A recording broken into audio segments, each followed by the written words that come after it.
All right. Hello, everyone, and welcome back to the PetroNerds podcast. This is episode 125 of the PetroNerds podcast. Today is January 23rd, 2025. It is Thursday, and I am really delighted and super pumped to be here with you today with a guest, the first guest of the year, actually, Chris Atherton. So welcome back to the PetroNerds podcast, Chris. Thanks, Trisha. Appreciate you letting me be here. Looking Yeah. forward So to this is discussing today. actually, I think Chris has been on a couple times. We did a panel at the Denver Earth Resources Library. He's been on before. He likes to joke with me and tease me a little bit, which is fine.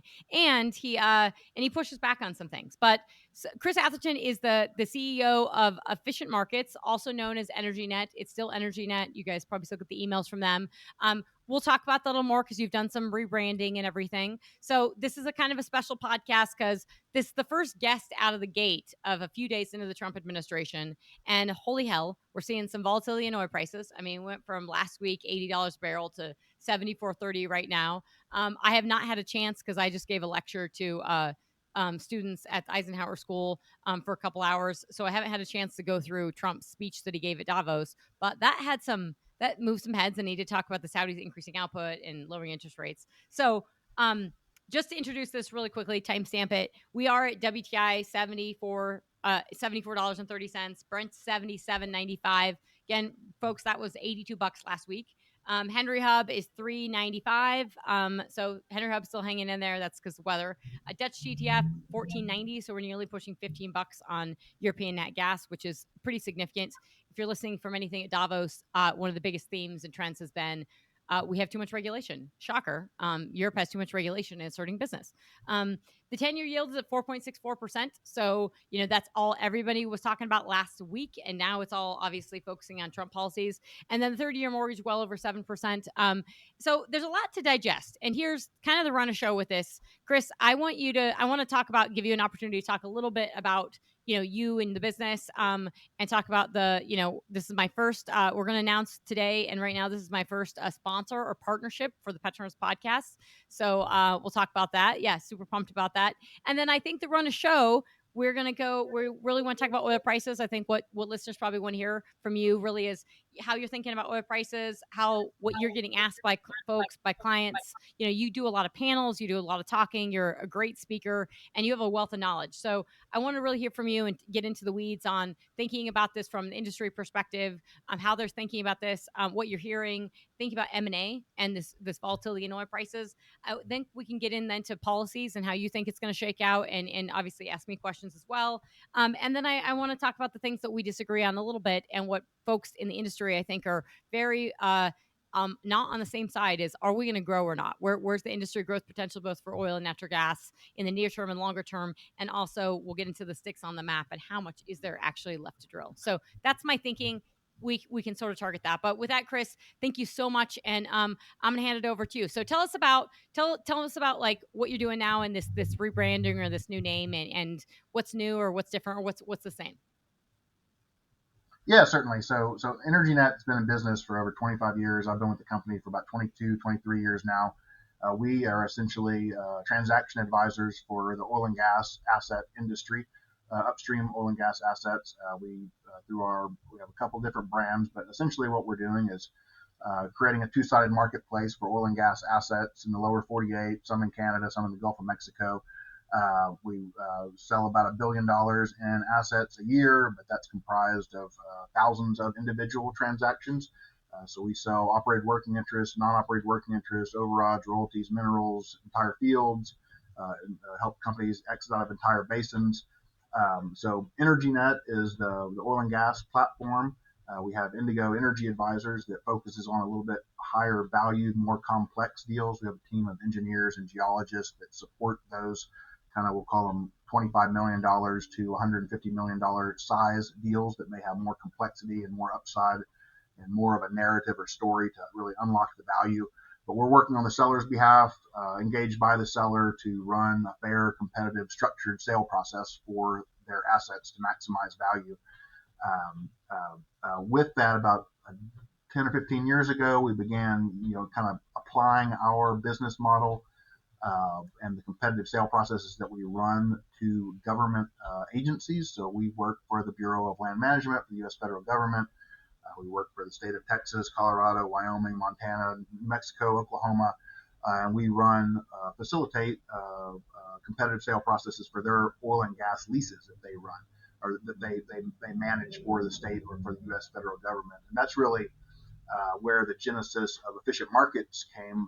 We were having such success with the oil and gas asset sales that expanded into other adjacent commodities and other real asset categories. So we run competitive processes for the federal government and different state agencies and private industry sellers for land and real estate, for renewables like wind and solar. Sometimes it's just the right of ways for those. Sometimes it's geothermal. We've done mining, we've done agriculture, we've done forestry, about 33 different commodities. So that was really the genesis behind kind of the expansion, is creating an energy net, if you will, for all of these adjacent real asset categories to create competitive markets for those. But no, it's always a dynamic market to work in. The real estate land is associated with oil and gas. It's associated with geothermal, any other energy category. The land is associated with that, and that's a big part of what we do and help out our clients kind of running fair processes, competitive processes, getting the most for those assets that we can. That's awesome. Yeah, no, it makes a lot of sense. And it's a great description. And I think for listeners, if you're trying to appreciate this, Chris has been on the podcast before, and the reason he's so great at this is because he has that knowledge from everything he just explained. So he's coming at it from a different angle of obviously seeing all these transactions and seeing these folks and people coming to the table. So Chris and I have talked on a number of occasions over the past year and recently around just before Christmas about the market as well. And so we've had some offline conversations about just what was going on in the marketplace. And so this is an opportunity to sort of obviously record this and talk about this, but also Chris has been a fan of the podcast and of mine, and has been grateful to come on a couple times. It was really awesome to have him come down to Denver over a year ago and speak at the Denver Earth Resources Library. That was just a really phenomenal. That was a phenomenal conversation. Totally want to thank you. So this has been in the works, this sponsorship, but I'm really calling this more of a partnership. This has been in the works for about a year because I take this, obviously I'm a one-woman show for the podcast, so I can do what I want, but I don't want to just have people advertise. So this one I take seriously of asking. When I asked you guys, it was really about your great company. I love the people at the company. We get along really well, and it's kind of a natural fit. So, and I think you guys care as much as I do about having this information in the marketplace. So when I say these partnerships, people, they're really about, I'm not going to just have a NASCAR of everyone's sticker stuck on here. It's really about having people investing in this and making sure this information is out into the market, which benefits kind of everyone. And also having, it's a great way to start an engagement with a company, even if you're not directly a client, and we can start working together and doing various things, whether that's speaking at things or what have you. But with that, I'm really pumped. And then Trish is a wealth of information and, always knowledgeable about all different aspects of things. So it's a great exchange of ideas, always. Yeah. So really, well, I just want to say thank you again. So really pumped about that. And I think we got through the advertising segment, which you're more than welcome to interject and say, from a company perspective or personally differentiate views. But I think this is a great point to get in. So we're a few days into the Trump administration, and there's a flurry of executive orders. I just talked about this in the podcast that these podcasts are dropping pretty close together. So if you haven't listened to episode 124, I talk a lot about the executive orders, but we can talk about that as well. But we have a lot of oil price volatility. And I would say, the biggest, I think people always ask what's valuable in a public speaking forum, and you've been on panels too, is like, what are people asking you? What are the biggest things? And for me, it's, where's the top of oil prices? Where's the bottom? Where does Trump want them to be? And I have a lot of thoughts and opinions on that, and are helping a lot of folks with that. But how are you interpreting where we're at, this volatility in oil prices? And I want to get into, are you getting specific questions? Are your clients thinking about things differently? And how is this really impacting the M&A side? Because from a deal making side, it seems like, yeah, it's great. You could do things when things are high, things are low, but it's really about stability. So I'd love your thoughts on however you want to take that, and then we can dive around and go around oil prices a bit. Certainly. And I think I always kind of like to zoom out and zoom back in, but if you look at the commodity prices, natural gas and oil for 2023, and then overlay that for 2024, besides the December run up in natural gas prices, they look very similar. The two, the green and the red, overlay 2023 and 2024. So overall, that was a very stable market for transactions to happen. I think There's been fear of it going considerably lower, maybe a ceiling on things or a lid on things for it going considerably, or oil prices specifically going considerably higher. But overall, 2023 and 2024 were stable commodity prices, which allows for more transactions to occur. With the recent kind of volatility in oil prices, I think generally the publicly traded E&P companies, upstream E&P companies, are pleased with the 70, 75 number. I think that works for them and works for a long period of time.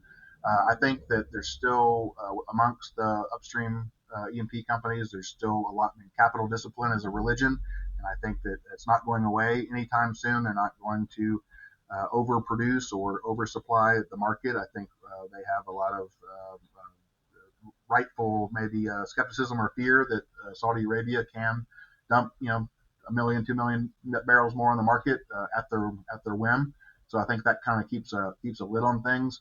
The run up in natural gas prices has been pretty astronomical. We in Houston, Texas, we had 6 inches of snow on the ground 2 days ago, and Yep. snow on the beach in Galveston, which is hey, great for natural gas prices, but it is everybody's been saying hey, wait till 2025, and the gas prices are going to be good. Then they're going to get off the $2 mark and be up at 3.50 and $4, and that's actually what's happening at the beginning of 2025. You have Venture Global and a couple others with their Cheniere with their LNG plants coming online.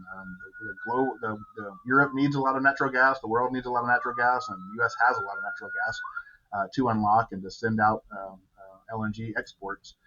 But I think on the A&D side, on the M&A side, there's been a ton of consolidation. I think there's more consolidation to continue.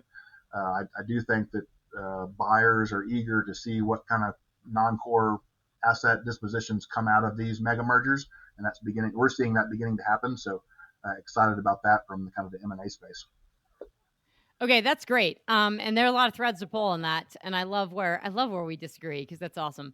This is gonna be fun. Okay, so and not just I like hardly disagree, but I think this is where I think this has been my entire career really. And it's amazing how people pay me to tell them something they disagree with. The good ones really do, but it's hard for me because I can't sit in there and just swallow and say, well, that's fine, I agree with this.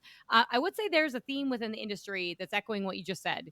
That there's the run up in gas prices, and that's warranted. I think a lot of people thought it was coming in 2024, which it didn't.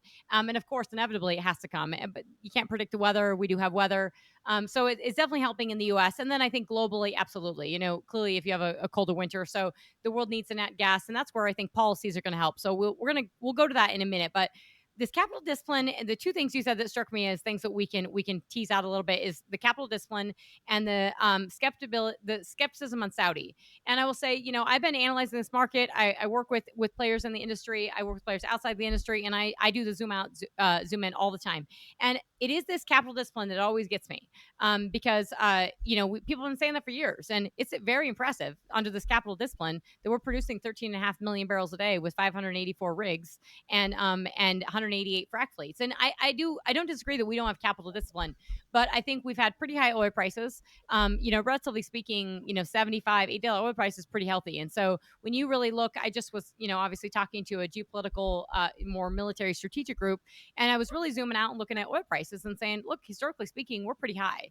Now, question of, where Trump's going to take it, where it's going to go, all this volatility, that's a question. But this capital discipline, I keep hearing this, everyone, and I kind of get a little nervous because it echoes this Darren Woods sentiment. Whereas, Mike Wirth said something a little bit different. Darren Woods after Trump got elected, he talked about not pulling out of the Paris Climate Accords. Newsflash for Darren Woods, we pulled out of the Paris Climate Accords. But for Mike Wirth, he was asked on CNBC very recently, a couple weeks ago. He was asked, could we grow production? And he said, absolutely, we have a lot of room to grow in the U.S. And I thought he was speaking more about the rock, obviously the potential of the rock. And you and I have nerded out on this quite a bit. But this capital discipline, I'm a little concerned about that because one, what you just said on natural gas prices, and I agree with you, like we had $2 an MCF last year. $2.19 was the average. Like, record low natural gas prices for a year was terrible. Now we're looking at $4 an MCF. And I don't think when it comes to natural gas and this easy molecule we frack it, it comes out of the ground. Capital discipline doesn't work too well in natural gas. Now, I think it's super beneficial for the margin performance for operators, for oil and gas companies, particularly oil companies. So I think that's great. It can really help oil companies offset margins when they have slightly higher net gas prices. But it doesn't discipline, like nat gas doesn't work. We don't have the same discipline on nat gas. In fact, we actually go a little nuts and we produce. And that's because, people are like, oh my gosh, $4. Let's see if we can hedge this. Let's do deals. Let's do this. Yeah, And yeah, it's really easy to produce. And I'm kind of bullish on that in terms of a productive capacity stance. Like, I think it's really good to have private companies in the space that see the signal, that go after it. It's the private companies that move with the price signals and get things going, and we start the M&A flows and keeps your business going and everything. But I am also a little skeptical on the capital discipline, because I think we interpret capital discipline as not growth. And then when I talk to folks abroad, when I talk to folks in the UAE, when I talk to folks in London, they interpret that to be, we're not going to grow. And the EIA has been off for 2 years in a row. They're the yeah. EIA. How can you be off by that much? You have this data every month. You have the same data I do. How can you say we're going to decline our output year over year, which they did last year? So, I heard somebody the other day, I won't say who, told me we would probably hit 14 million barrels a day in a couple of years. And I thought, well, that's cute, because we could hit 14 million barrels a day next year, like this year, because Yeah. we're producing 13.5 million barrels a day. So I'm just curious how you think about that as well. We'll talk about Saudi in a minute, but this capital discipline, this interpretation that that's going to constrain growth, when everyone I'm hearing is saying we are capital disciplined, but we're still going to grow a little bit. And we're all still going to grow a little bit, is incrementally increasing output. And Trump knows this. He's got some smart people around him, like Chris Wright, telling him this exactly. He doesn't need, you don't need $75 oil. You don't even need $70 oil, I think, to still have some incremental growth, especially if you have these high net gas prices. So love your thoughts on that. No, no, no. I mean, on the natural gas side first, just like yeah, the natural gas drillers and producers are why we can't have nice things, and why somebody will get burned on natural gas again, as the 10th time in my life that I've been a true believer in natural gas and got the rug pulled out from under me. But you have to imagine that people are locking in hedges right now and are going to drill big Absolutely. $10 million No, they are. wells in the Haynesville and Marcellus, and they're going to be bangers, and they're going to make a whole bunch of money from them. But it'll come back to bite them, because we'll be oversupplied again. But on the capital discipline and growth side, to me it seems like it will. What I mean is they're telling their investors that, hey, we're going to grow 5%, or we're 10%, or something relatively small compared to 5 or 10 years ago. And everybody's kind of doing that, and everybody's being cautious and hitting their numbers and being right on the money. A lot of the upstream E&Ps are very efficient. Fewer rigs, fewer frac fleets. They can calculate to a dime how much they're Yep. going to produce and how much they're going to make, which is amazing that they can do so. But it's kind of like it's essentially call it 50 companies or 100 companies saying we're not going to step over the line, but we're going to inch up just a little bit. And if all 50 or 100 companies just inch a little bit, then you have half a million barrels in production growth pretty easily. And it's not Yeah. like Well, that's what you're saying 50 you're saying 5 to 10% growth is a lot of growth. That's where I don't know. I think the Saudis have kind of relinquished to, like, we can't solve for this. We're going to talk about that in a second, but it's like that 5 to 10% growth, 5 to 10% is a lot. And so it's a this lot. is Yeah, where I say, like, it we adds have up. done so much more with, like, we have 584 rigs. We have 188 frac fleets. We're really down. And the more I'm in the field and I'm talking to folks and I'm talking to when I have clients, they ask me a ton of questions, but I take the opportunity to ask them too, is I always want to know, are we hitting that efficiency, right? I love that you're titling this, efficient markets and, and energy net, because efficiency is huge. And as you mentioned, like, being able to calculate this, that's why I think it's cute by half that the EIA couldn't get it right, but we all could. So if these companies are doing this, I think we may not be appreciating also the regulatory side, right? So I always think that I can have lower oil prices. I know I can have lower oil prices. I can have slightly higher natural gas prices. We can hedge those nat gas prices, and I can have less regulation. And I think I'm going to have growth.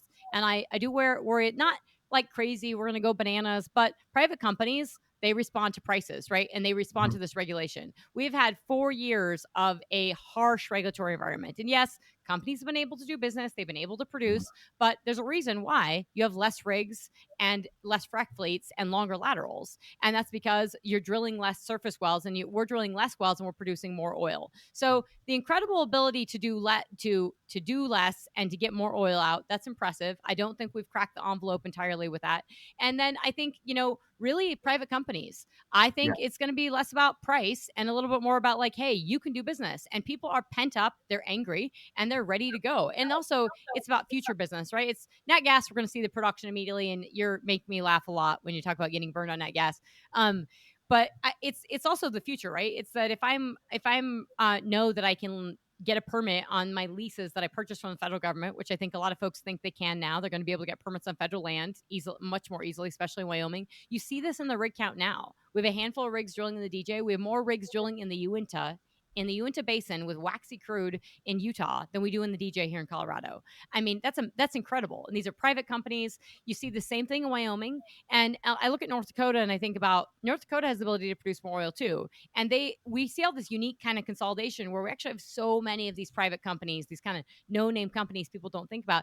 And those are the ones I'm a little bit thinking like, hey, they're ready to do business, and they want better regulations, and they're okay with slightly lesser oil or lower oil prices because they don't have the same publicly. They're not Exxon, they're not Chevron. right. They don't need to justify all this stuff, right? They just have to justify their margins, and if they're doing this, and their margins have Oh, been yeah, yeah. really good. So Yeah, no, I mean the Continental and Mewbourne are probably running more rigs than I don't know, EOG, Oxy, Chevron. I would imagine it's privately held companies. They don't they're not telegraphing to investors that it's going to be moderate growth and capital discipline. They're telling their internal investors that they're gonna make a lot of money, and now's the yep. time to while the iron's hot, and let's do it. So yeah, the private companies are definitely going to continue to produce, and with easier regulatory environment, I think that will increase production. Can you just expand a little bit on the M&A? I want to get into thinking more about the deal side and how we think about oil price volatility. I mean, I think I would love your thoughts of if we're thinking about, slightly higher net gas prices or higher net gas prices and people hedging, will we see more deals and acquisitions on, particularly on nat gas? Obviously that folds into NGLs and condensates, and that starts opening up things to oil, but we see a little bit more on that. And what are you thinking on the M&A on the oil side with this volatility? Will that matter? Will it subdue some M&A? Will it change any of that? Or is it sort of going to be, I feel like there's a little bit of consternation and uncertainty in the market right now. And I think actually slightly lower and more of a stable prices, regardless if they're up or down, would help. But curious of what you're thinking on that, on the Yeah, I M&A mean, front. And then I will.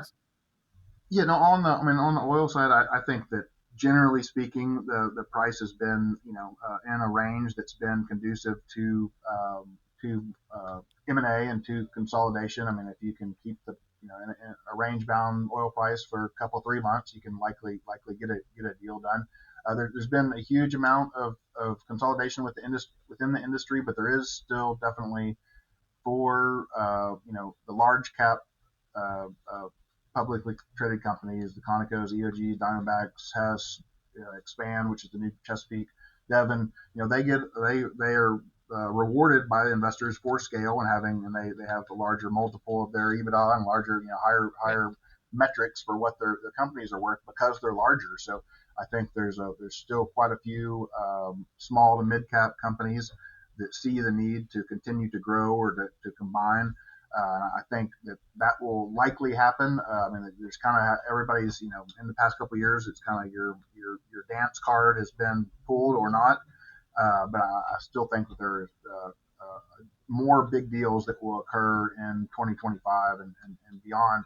But with that, now we're kind of getting on the other side of this where of a lot of the consolidation to an extent where there should be, you would expect, and then what we're expecting this is, after these companies combine, that there's going to be portfolio rationalization, and they're going to have to say what are the highest return on investment assets that we have, the best rock that we have, where are we going to put our dollars first, and that's going to kind of create a pecking order of their assets, and some of those are going to get they're going to choose to divest those and take that cash and put it into the higher impact areas that they have for operating areas.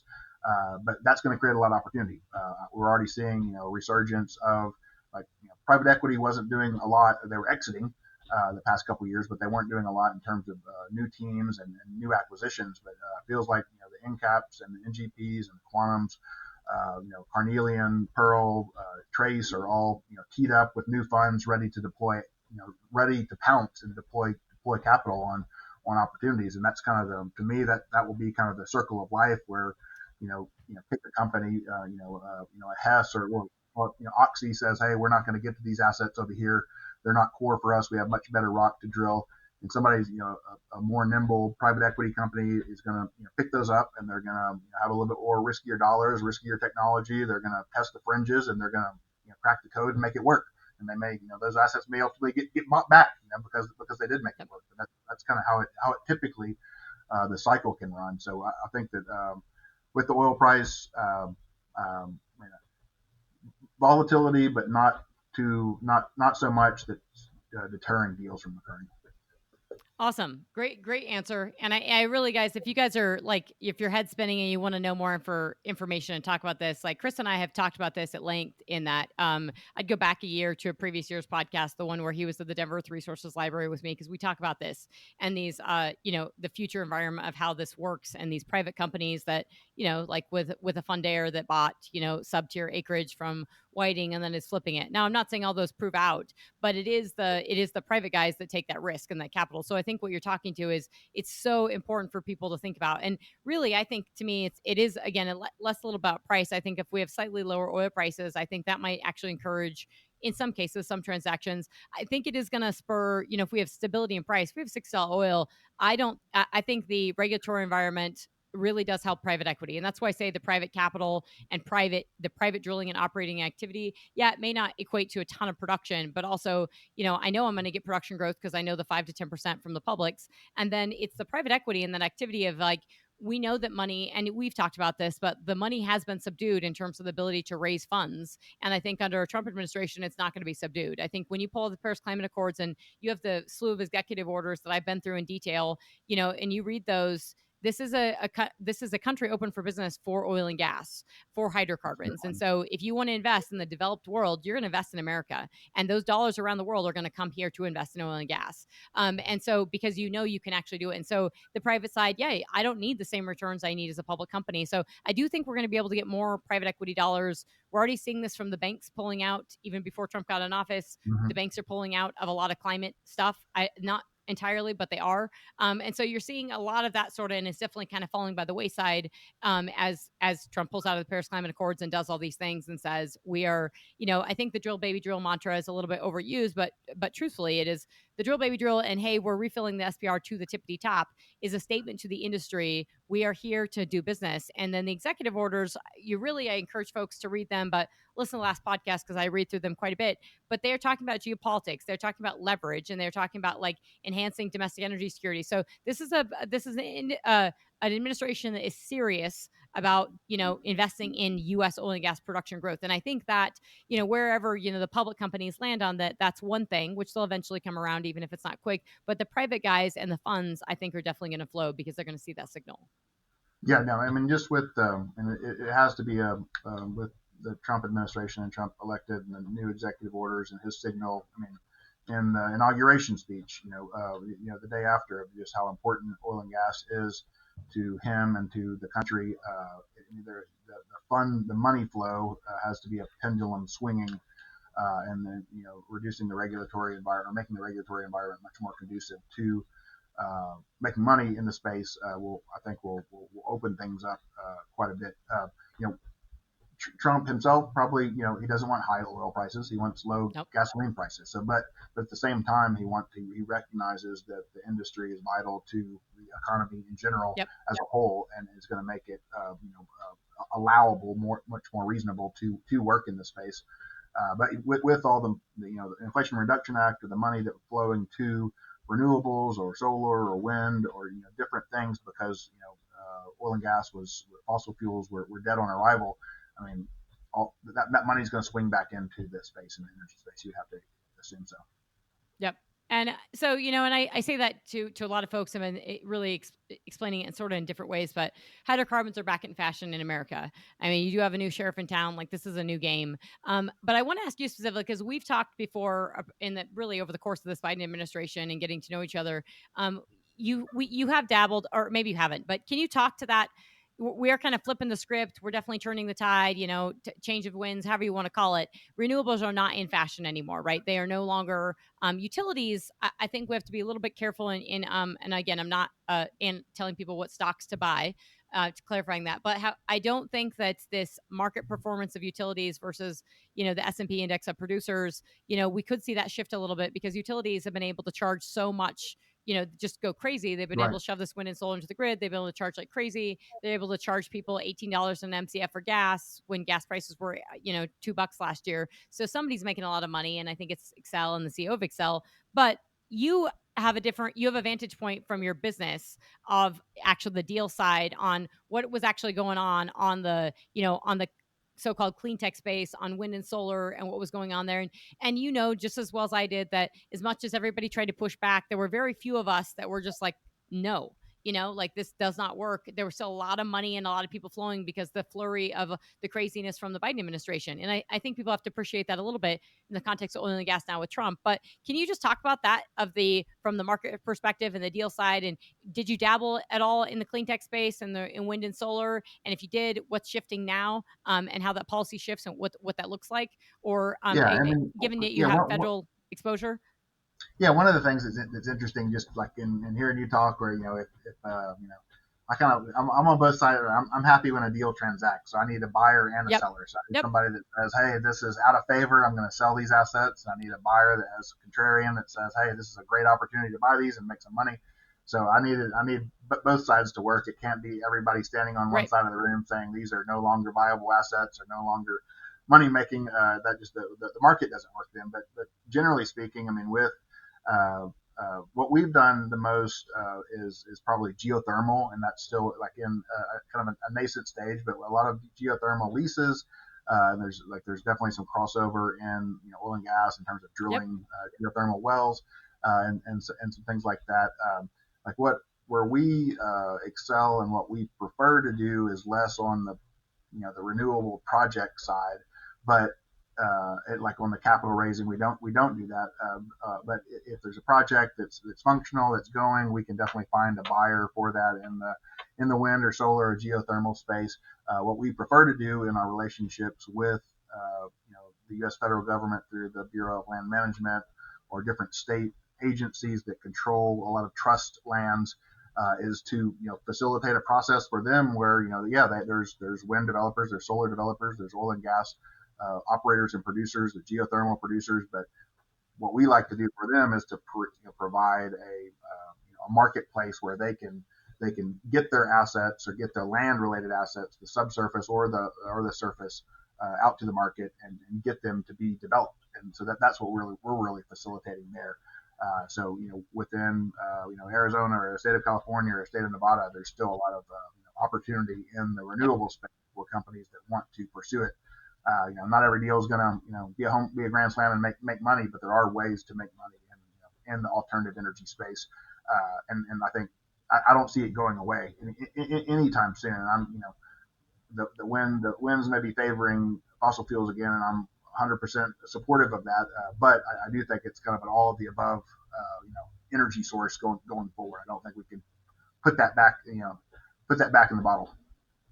Yeah, that's a great perspective. And I disagree on maybe I think the genie should be put back in the bottle, and Yeah. I am in a little more disagreement on all of the above. But I caveat that with saying in terms of how the market's going to work, absolutely. States like California, states like Colorado, there's going to be plenty of states that double down. And I was speaking earlier to a more geopolitical and military focused group, and I had some pushback of, hey, well, what about this? And I said, well, really, you have to look at it from a couple different angles. Wind and solar power from, are you looking at micro level? Are you looking at from battery pack on a military backpack? Because I'm all for batteries for that purpose. But from a grid standpoint and like I'm powering my country, absolutely not. And now that doesn't mean that you're not going to have plenty of opportunities to transact and deal, especially if people like right now. I mean, we already saw the economics of this shifting and, heavily subsidized. It wasn't working in the first place. But even before the Biden administration left, it was deteriorating, right? I mean, Right. Hertz lost their CEO because of EVs, because they made a bet on EVs. EVs are getting decimated well before Trump came into office because no one wants them, and they can't sell them. And so the market kind of fixes the market in many ways. But that doesn't mean, like, when everybody's looking left, you look right. And I do think from a deal standpoint and just doing deals, people are going to, states like Colorado are hell bent on going down wind and solar. They're going to ruin, I mean, the electricity prices are unaffordable. It's going to become, unreliable, and it already is. And they're decommissioning all the coal-fired power generation this year to 2031 and adding a bunch of wind and solar. So you're definitely going to be able to do deals in places like Colorado. On the deal side, it's kind of like, I guess it's a little bit like selling pans in the gold boom, right? People that sold the Yeah. pans made the Yeah. money, Yeah. did the assets. So yeah, and the deal side, I think absolutely. And and geothermal. I do get a lot of questions on geothermal. I think we're not at the scale standpoint, but I also agree. I think that's a very interesting one. I overwhelmingly, I'm guessing that a lot of it's going to be somewhat suppressed, or at least the enthusiasm that we had under the past 4 years, at least the initial 2 years, is going to die, especially because there's not a lot of government subsidies to throw at it. Right. No. No. I would agree with that. And for us, and efficient markets, a lot of it, what we're doing is lease sales, uh, uh, real asset category, actually real estate, land, actual sales or leases, in the federal government, as well as all of the state agencies manage and a lot of those resources. So kind of putting those resources or assets to work to make money. Yeah. No, that's great. And it really, really appreciate the color. Okay. So I'm going to switch gears. You mentioned this only because I think this is, we both come at this from different perspectives and how the industry is thinking about things. And you're in Houston. I want to talk about your nice brick interior that I saw and how cold that might be in this cold snap that you've had. But the skepticism on Saudi, and I hear this. I've heard this as a kind of a theme amongst the U.S. oil and gas sector.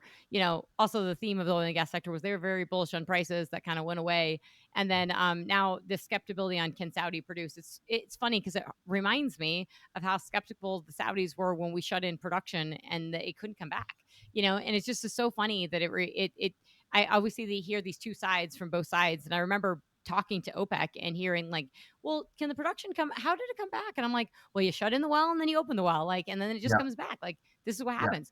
And they must have got some really bad advice. But on the skepticism on Saudi, they have been really mute. So, Yeah. we haven't heard the Saudis talk for basically a few months, really, in the context of talking about Iran and the war in Gaza and Israel and everything that's going on with that. The Saudis have been particularly mute. They've obviously been involved in some of the attacks that, preventing attacks and doing things and helping Israel with a lot of the attacks from Iran over the past year. But we have had the oil minister, we have had Nasser from Aramco, we've had their economy minister that's been at Davos, and a couple things that they've come out. Nasser said at the end of last year the market's driven by negative sentiment, like the negativity is driving the market, and he Yeah. disagreed with that, and he was incorrect because that was the market, right? Everybody had these shorts on, and people were nervous, and the economy isn't that great globally. It's just not that great now.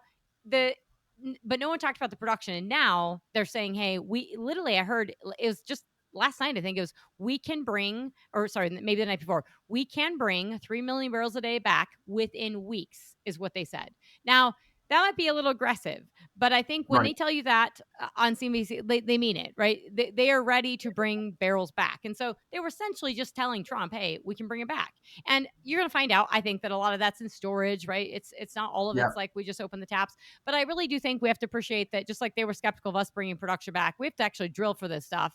And they Right. plug 700 barrel a day wells. We do not, Yeah. right? Right. Yeah. Actually, here in the DJ would think that's a phenomenal well. So I think we have Yeah. to really appreciate that this is a much different, we're talking about the geological structures, we're not talking about the rocks. This is completely different. This is not unconventional. This is a pool of oil and coming out of the ground. So yes, would it take them some work to really increase output, and could they hold it there? How long can they hold there? Well, that's another question, because the market's never asked, like, if you track Saudi oil production and Russian production, you actually stare at this and nerd out with Hmm. it for a while, as I've been doing with clients, you realize it's pretty range bound. And I always tell clients, because they always ask, everybody asks this, and I always say, we have never asked Saudi or Russia to produce 12 million barrels a day consistently. The global Yeah. markets never demanded it. So the skepticism, I'm fascinated by. Like, do you really think that I guess you personally, but also like, how are you hearing this, that people are skeptical, like they think this is skepticism on the Saudis' ability to actually increase output? No, well, no. I mean, I think that the the buyers and the universe and sellers, it's more of a I don't think oil price is going to $95 anytime soon, because anytime that it gets above 82, that Saudi can put more barrels on the market and Yep. bring it back down to 72. I think that's more of what I'm seeing and hearing. There's not like this irrational exuberance that, like, hey, well, Okay. we're running out of oil. We're going to be at Right. 110 barrels at at some point in the future. It's more of like, we got to work this out between U.S. producers and Saudi and OPEC, I think I think that the upstream U.S. upstream producers genuinely think that that Saudi can bring barrels back to the market whenever they want, within a week's notice, or quickly, and it would have a big impact on price. I would be curious to what you think if the potential tariffs on Canadian oil or Mexico oil will have an impact. I think that probably benefits Saudi Arabia. If it's causes Mexico and Canada's barrels to be more expensive because of tariffs, then in relation, Saudi oil should be cheaper, or more. The buyers would want that more. Yeah, it's an interesting point, and it's interesting that it hasn't been kind of, when people talk about tariffs on, when it was mentioned on Mexico or Canada, no one really delved into it. And I do think it's really interesting, and I like to comment on this because so many people are now experts on oil and gas. It's sort of like when there's anything big on China, everybody comes out and they're an expert on China, which is funny because they're not. And a lot of people that have been like crazy on wind and solar are now like talking about oil, and actually we've lost a lot of really good intelligence on oil and gas. But when it comes to tariffs, it's really tough, right? I think, firstly, I tell everyone, like, we don't have them yet, so let's be very, very careful on anything with tariffs. And also, when it comes to oil, I do think it's different. Like, we definitely have, like, right, crude is discounted, right? We had a little, like, Russian crude, the heavy crude, can be discounted. Like, the reason, refineries in the Gulf Coast invested so heavily in coking capacity was so they could capture the discount for heavy crude, and they could, get all the resid out of the bottom of the barrel and maximize the barrel and get a little more diesel, and really capitalize on refining heavy crude, like high sulfur, high Yeah, AP or low API gravity crude. And now, that flipped over time, right? That flipped where, so sometimes you'd have a big heavy discount on Canadian crude oil, and syn crude, because that synthetic crude that was kind of upgraded a little bit, that could actually get into refineries easily. And my brain kind of goes to that because I remember, crunching the market and studying when the WTI Brent differential blew out in 2010 to 2012, and thinking about that and thinking about how the market worked then, right, when we didn't have pipelines. And so if I'm thinking about it sort of like artificial pipeline constraints with the tariff, does it work the same way? But the reality is that the market, it seeps through the entire global market. So yeah, Saudi hmm can discount their barrels to Asia or whatever. They could discount them and say, oh my gosh, we can discount our barrel to the US. But is it going to flow? Like, it costs to actually ship this crude. Like, depending on how it's going to flow, the crude's right there. And so I think if you put a tariff on, likely, again, this would take a little time, but it's going to impact the entire global oil market, because yeah, yeah. we produce Yeah. 13.5 million barrels a day, yet we're kind of in line with global oil prices because it is a global market, because it's very fluid. And I think that is really Right. important to appreciate, that it's not like natural gas. We can constrain natural gas because it's regional, because it has to be moved via pipeline, because it has to be compressed. And we only have a core, we have a small amount of the world's market, 53 BCF a day, that's on ship in the world's market. The rest of it's constrained via pipelines in regional Right. markets where crude isn't. And so I think if we have tariffs on Canadian crude, the prices get jacked up, then global prices get jacked up, and that's not going to Yeah. work for Trump. Like, I mean, Trump does want lower oil prices, so he's threatening these tariffs on crude, Yeah. and he's doing it with the fentanyl thing. I think this is I'm not sure people are appreciating this, but like, all this fentanyl thing, and this is getting cross border. This is linked to China, right? This is, hey, we have a lot of Chinese people that have, and I'm speaking truth, folks. There's a lot of folks from China that have come over through the southern border over the past 4 years because the economy in China is so bad. It tells you how bad the economy in China is that they're willing to come through the southern border to come up into the U.S. And we've had Chinese dissidents come through. And then there's been a lot of actually Chinese investment within Mexico to bypass all these, the tariffs on China. So, one of the biggest investors into Mexico has been China. So if your cheap goods aren't coming from China, they're probably the cheap goods are coming from Mexico. And that's why the whole thing on tariffing Mexico is a big deal in terms of the goods, because if they're just Chinese goods, then really you're tariffing China. So there's a lot of moving parts here in terms of China like outsourcing. But when it comes to crude, I think it's more of a global market. I think it seeps in through the rest of the market because we Oh think yeah, about too, we put this fictitious, this discount to Ural, to Russian crude, and you can see that Brent Ural differential, and it's not much. It's really narrowed because it kind of moves right, with the market, right? So even if right. we try to price cap that at 60, well, that never really got enforced because it moves along with oil. So even if you have a little bit of a discount, and yeah, the Indians, they got discounted barrels, but really you see those when it's wholly transactional, like, and maybe for Canada it might be a little different because we're the a little bit of crude now gets exported off their coast and some goes to China, but we consume the vast majority of their crude, like 4 million barrels a day of Canadian imports, which comes down via pipeline. So in theory, we could feel that, right? Because it's just coming to us and it's not moving into the global market. But even then, I would think that that's that buyer, whereas China is the only buyer of Iranian crude, so they probably get a Mm-hmm. discount. So Right. in that sense, that you may be able to do that. Probably a little different with Mexican crude, and then it kind of all works out in the wash with the market, right? Is the price rises here, and then we're exporting crude. I mean, I think it eventually you may feel for short term on that pain, but like this idea that the oil refiners in the Midwest are just going to get a $20 tariff and they're going to get decimated. Well, then that would mean all the other guys Yeah, yeah, you'd end up yeah. moving the barrels. So lots at play. But I would think a little bit about that WTI Brent differential. So sorry, that was a nerdy tangent. No, no, no. I think the flow of crude from Russia to China or India or wherever. I mean, it all gets there. It all gets paid for. It all gets consumed very very regularly. So there's no real we're not cutting that off. So I think the Yep. tariffs could work very similar way. Yeah. So okay. So we've went the gauntlet. I think we probably need to go back. It's probably close a little bit more on oil prices and policies because I think that everybody's obsessed with it. And I still think that there's just so much uncertainty and cloudiness. So little context in terms of probably I guess in closing, I would want to ask a little bit more about just how people feel on transactions of too low or too high, which is what everyone's trying to figure out right now. What's the top? What's the floor? Have we hit the top? And where's that floor going to be? But separately from that, you and I, when we touched on this of talking about the growth, right? Where can we grow? I think we might be in a little bit of a disagreement. I think you're saying we can grow, we'll grow output, activity is going to grow, like we're going to see private activity. But in terms of growth, you and I have talked about the sticks on the map, right? How much inventory is there left to drill? We've talked about this on multiple occasions, recorded, unrecorded, offline. Where do you stand right now in terms of inventory? And I say this like I guess personally, and you as the nerd and been in this market for this space, but also your business. Like, what are you hearing and seeing of like, are we inventory constrained? Um, yeah, I would say yes, definitely. We're inventory constrained at the current prices, and it's I mean it's a little Inventory mind constrained at boggling $75 oil. if you look at like the map of the Midland Basin or the Delaware Basin or the Eagle Ford or the Williston Basin in the kind of the what would be considered the core. I know that's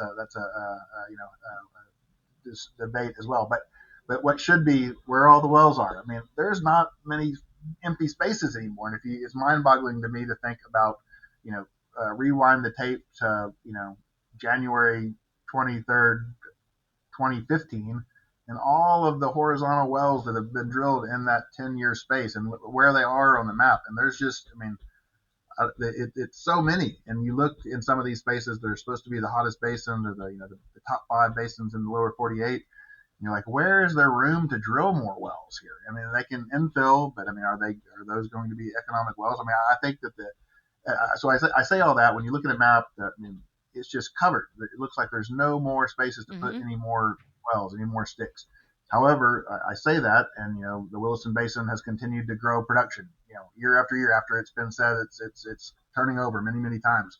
I think it'll be many years before the Permian Basin or the Midland Basin or Delaware Basin turns over and is not growing. I mean, it may not be as steep a growth, but it's going to grow. And there are companies that have if there's a will, there's a way, and there are entrepreneurial spirit is going to make those basins continue to grow for a period of time. But it is like I say that like the entrepreneurial spirit. Like I'm always surprised on the upside that there is growth when I didn't think there would be. Like year after year after year, there has to be some limit. But when you look, I mean, there's not. I mean, you pick a publicly traded company like a large cap or small to mid cap, not the Chevrons and Exxons and Shells or BPs or what. There's for the shale plays. There's just it doesn't seem to me like there's just a ton of running room. Like it's not like hey we're going to go mow down these 100 wells over the next 3 or 4 years. It's like where are they getting this? So I don't know. How do you feel about that?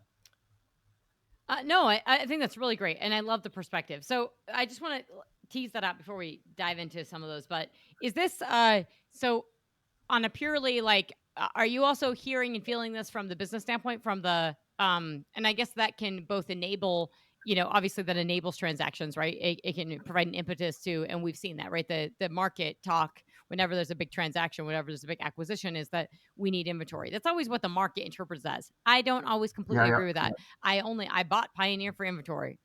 Really?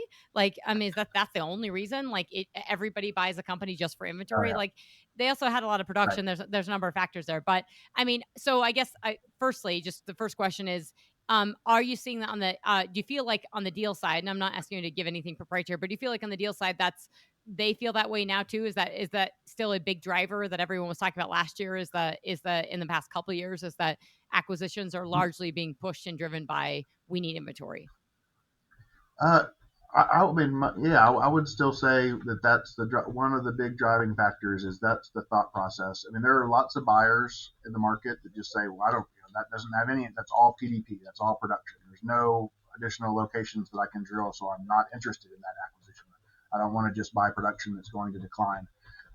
And it really cascades throughout, we do operated deals, we do non-operated working interest deals, royalties and minerals, but all across that whole spectrum, there is a need for, and the idea is that like if you're paying, let's say you're paying full value for production because everybody can agree with what that value is. You're paying full value, but for the locations, for the upside, if you're buying that at a discount, thinking that you can execute and unlock that value.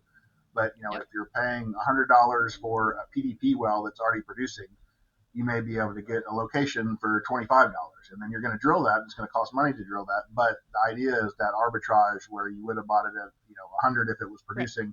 Now you're buying it at $25, whatever you're buying it at a discount, but you're gonna be the one that unlocks that value. And that's where that's where the big money's made. Buying like I guess from like asset transactions upstream, A&D, like buying a 10,000 barrel a day production deal with 500 wells. It doesn't have any future drilling locations. I mean, think of it. I think maybe Ken Hirsch with NGP described this, but like a real estate deal, like you have like a building and you're buying the building and you're renting out the rooms, and you buy it. You determine how much money you can make by renting out the 20-story building. But buying a PDP deal is kind of like you're buying a 20-story building, but it's going to lose a floor, every 6 months. And then what are you going to be left with after 10 years? No building. So you have to have some aspect of it that you're able to unlock value. So I think that's kind of the trick. People want to buy production, but they want it to have locations or drilling locations upside along with that they can try to unlock that value, buy at a discount and unlock that value.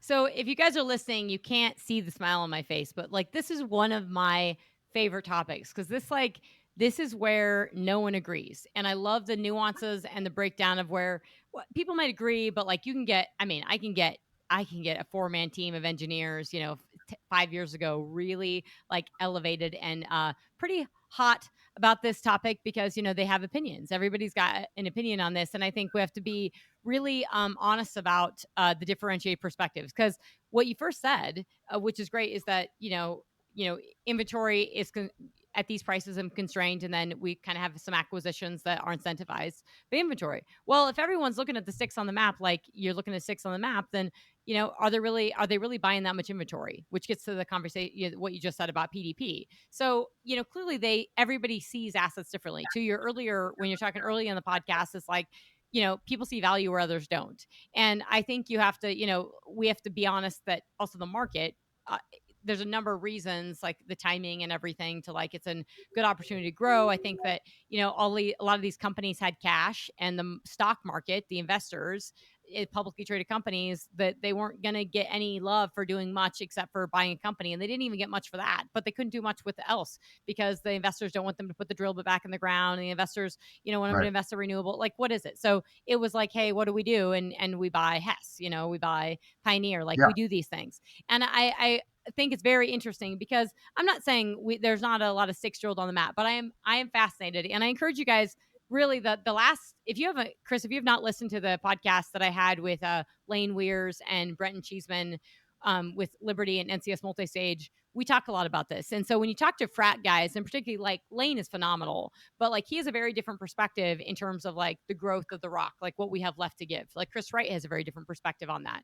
And that's, I think, very different of like sticks left to drill. And but I also think about like, I see the sticks on the map like everyone else. I can go into my Enverus subscription, I can look and I can see it, and oh my gosh, it feels really busy. But when I get out to the field and I'm sitting in the middle of the field and I'm on a rig location, it does not feel that way. Like it Yeah. absolutely doesn't. It feels completely different. Like Yeah. No. actually, I Yeah. can't That see, makes sense. there's nothing around me. And then when I ask the guys, and I always do this, and I love doing this. So like, if you want a rig location, like, or want to take me out in the field, the hands up in there, I want to go. But I think it's very different to talk to the guys in the field because they're the ones actually doing this. And so I was on a rig, ConocoPhillips rig, and I'm looking out here and I'm like, okay, how far is this going? They're like, oh, it's going 3 miles here. And I'm like, 3 miles? Like, sit here and think about that, folks. Like, that's 3 miles out. So if I'm in like Oxford, I'm telling them like, this is across town, right? That's how far this well is going. And so I think we have to like, I always feel that way. And I'm not saying that we can't, that's not accurate perspective, that we have drilled up a lot. But I always ask too, and this is something I ask whenever I go out to the field, is that we've kind of settled, and I think we talked about this around Christmas, is it feels like we've kind of settled as the industry on like, we had COVID and then we upspaced, right? It was all about like we didn't have the spacing Mm-hmm. right, and then we did the Dominator, which is hilarious because I think that impacted the entire industry. And actually, I don't think those proved as bad, but everybody focused on the Dominator in the FT and the Wall Street Journal articles, and Oventive or in Canada at the time, and downspacing too much. Well, everybody was like testing it, and actually, to me, it was funny because clearly at $55 oil, tight spacing didn't work. Well, hello, at $75 oil, we've probably upspaced too much. But the answer Yeah. was then that, we just upspaced. And since COVID, it's been just keep your upspacing. And I'm kind of fascinated that we've lost the science rigor in the industry, that we don't, everybody's like manufacturing mode. This is just what we do. And it's not because the engineers and the completions guys don't want to tweak the well. It's because the companies are saying, we just are going to do it this way and we'll just do it across the board. Well, I know you can get some disagreement within the company because the rock's not the same. You just spent all this years nerding out on the rock. Clearly, I can do a slight modification of that frac design, and maybe I'll get the same. But like, I don't understand the benefit of we just going to do it the same all across the board when I could probably enhance my production, because the private companies, they are definitely not doing that. The private companies during COVID, when they put sand and fluid down a well, they put a crap ton because they wanted a return on Oh their yeah. investment. And everyone thought Yeah. that they were going to like cut back, and they were like, nope, we're just blowing this up. We're going to put 3,000 pounds per foot. We're going at it because we need a return on this. We need to show our investors why they're spending this money. And I really find that fascinating to hear companies say we're going to do this sort of like, we're just going to blanket these, we're going to do every well design the same.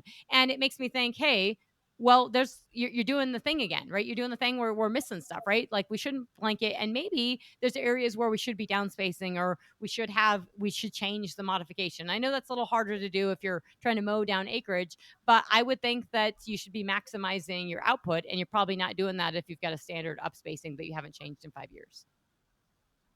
No, I think you're right, and we're kind of. I mean, I think we're maybe saying a little bit the same thing.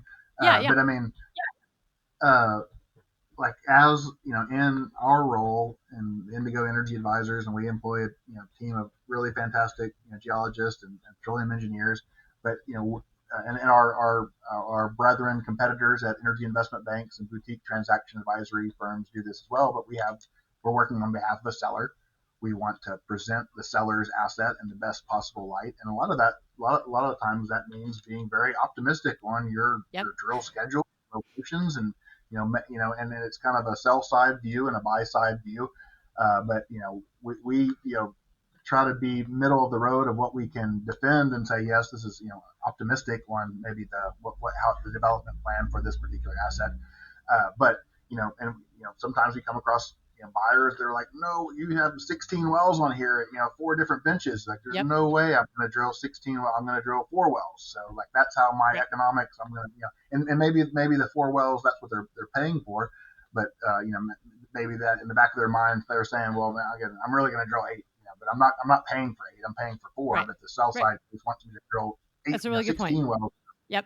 And it is kind of and there's somebody. I mean, I'm sure there's lots of companies that bought in the heyday and the boom of 2014 or the early days of shale that okay, yeah, there can be 64 wells on this acreage, and they're all 20 feet apart from each other, and that wasn't the right way to think about No. it. So they're trying to kind of fix that. But I mean, yeah, I mean, if you're standing out in the field and you're looking around, there's nothing around you. I mean, there's probably more locations to drill, but are they economic wells? I mean, is it worth the $10 million, $8 million to drill that well? Is it going to pay out in the right appropriate amount of time? But no, I think that growth will still occur. I don't think it's over by any means, but it is. It's not as much clear blue sky as it once was, maybe. Yeah, and I think just visibly, it's harder to see it, right? I think you have to work harder, but that's why I really love this discussion because it was much easier to see. Well, actually, no, it wasn't because you could have these same conversations 10 years ago when they said that's not economic. I mean, the amount of stuff that's Oh economic yeah, today that yeah, wasn't economic 10 years ago, that's actually people said was tier 4 acreage or tier 3 acreage. That's a crap ton of acreage. Like I can look at the yeah. map, and every year I think that gets debunked a little bit. So I would say yes, just but sticks on a map if you're just visibly saying, okay, I have less to drill because I've drilled a lot. And I think we just have to a little more nuanced view on that, which we are saying things in different means, and it's a great way to think about it. But I do think for like North Dakota, it is fascinating too because I hear a lot of both sides, right? I hear a lot of the 4-man companies, and during COVID, there were so many people that wanted to enter North Dakota, and that was fascinating because I heard so many people on the other side saying this is drilled up, there's nothing left to drill, and it's like, well, I've got it. I can Oh, tell you at yeah, least 4 companies trying to get, find an asset, trying to go to town. So something's missing, right? Either there was a lot of hype. I mean, remember 2018 when there was so much hype on the powder, and then that died. I mean, hey, I got a news flash for everyone too. There's plenty left to drill in the powder. It's just difficult. Like it's just difficult because the consistency. But we are seeing a lot of activity in the powder right now because people look at that and say, where can I drill? Well, where can I go? And it looks like it's got the powder, and now you got the regulatory environment in favor. So you got Anschutz and Harold Ham, Phil Anschutz and Harold Ham are just like going to town in Wyoming. So yeah, there's some fascinating things there. And then I think the PDP is really interesting, and I always say this, but I grew up around production, and I really do think and that's I really I stare at I love this chart that I always share to clients, and I don't know if people appreciate as much as I do, but when I'm talking to people that are less exposed, I always update it and share. But it's the average lateral length for the U.S. and the rig count, right? And so I really show, hey, we've dropped 200 rigs from our last recent high after COVID, and we're producing mm-hmm. more oil, and we have incrementally longer laterals. And so we are doing so much more with less. And even in the space of these less wells to drill, well, we've also slowed that down. So in many ways, we've probably increased the length of time on the inventory question. And then companies like EOG, which I don't know if they're talking about as much, but they used to be EOG was huge on organic inventory, right? We're not Oh going out yeah, and yeah. buying, we're finding more. And I do Mm-hmm. think when you look at states like North Dakota and you think about the Bakken, we also as an industry we get stuck in a groove, right? We're going after something and we go after it, and that's what we hit, and everybody kind of copies and we follows it. Well, it does feel like we've got stuck in a groove of spacing, and we're going after certain benches, and we haven't been pushed, right? You get pushed when either oil prices drop or oil prices go up or something changes, right? And so this industry was pushed in this regulatory environment under Biden, and they had decent high oil prices, so they were able to work in that space. And so we had longer laterals and we had less rigs and everything. Well, now if you change that push, right, you have slightly lower oil prices and you have less regulations, you're pushing different directions. And so I do think the industry, when pressed with lower prices, always comes out on the other side better in terms they know the rock better. And I think that's where Mm-hmm. maybe some organic drilling, maybe going after parts of the Three Forks. I feel like people have gotten a little comfortable in North Dakota going after the Bakken, going after things, which is Mm-hmm. also fascinating because it's like everyone told me 2 years ago we don't have any Bakken left, but everybody's been drilling the Bakken. So I Yeah. mean, it's just like and then again, prices. To your point, I think it's really important to think about prices do matter, right? Is that are lower benches of the Three Forks economic with lower prices? No, probably not. But if I'm a private company, can I take a risk on it? Can I bet? Then I hedge when I have a spike in prices? How far can I take that out? Can I do straight swaps? I mean, I think there's a lot of optionality, and this is when we can have this much of a conversation on it. I know there's opportunity, and so I get Oh yeah, pretty yeah. excited about that. And I love your the PDP thing and the losing floors and the thing about real estate. I also think that's really fascinating. And I would love your pushback on this, but or like if there's a disagreement. I think we've really underappreciated as an industry, and I just hear this across the board, especially talking to clients, just about when I'm giving a talk or presentation, getting feedback loop. We just really underappreciate like maximizing existing production. And I know I'm a little bit crazy about this, but I feel like 13.5 million barrels a day. Give me just put some love on that production, right?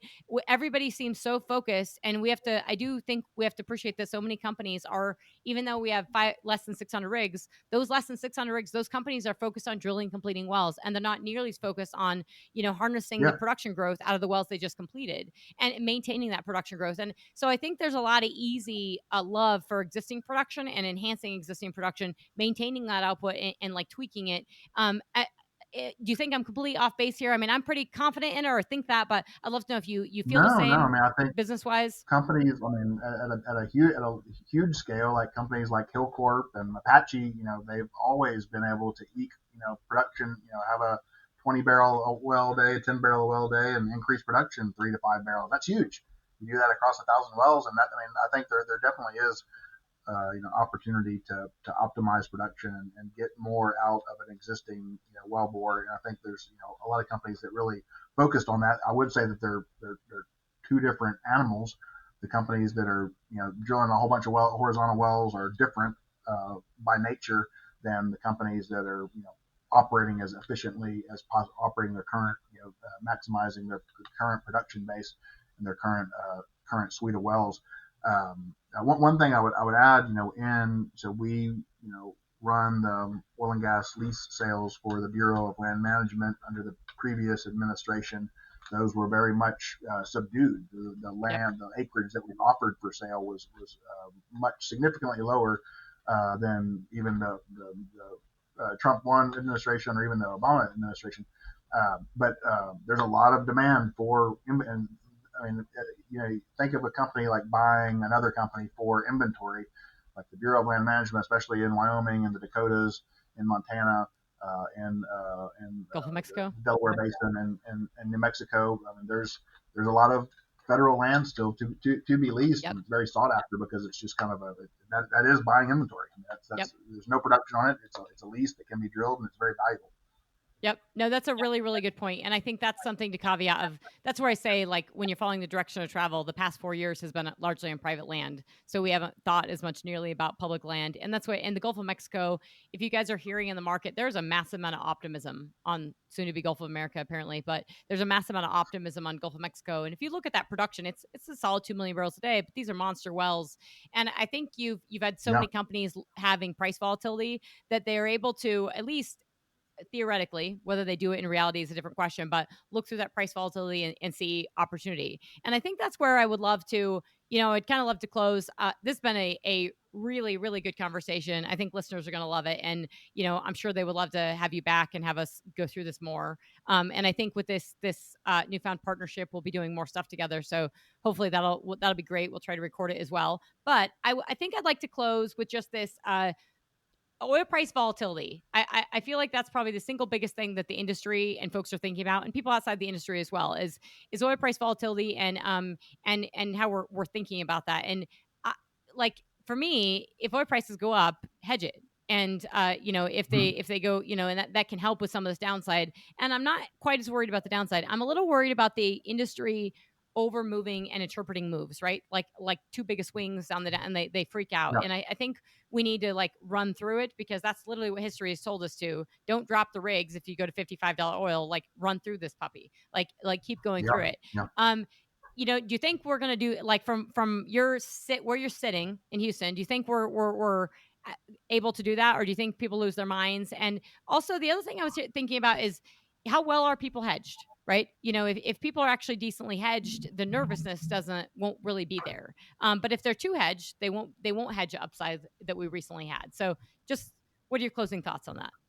Anything I else mean, on quickly? the oil price, I mean, like volatility in oil, I think that like even though there's a lid on things, I think that a lot of companies are reluctant to hedge too much oil production.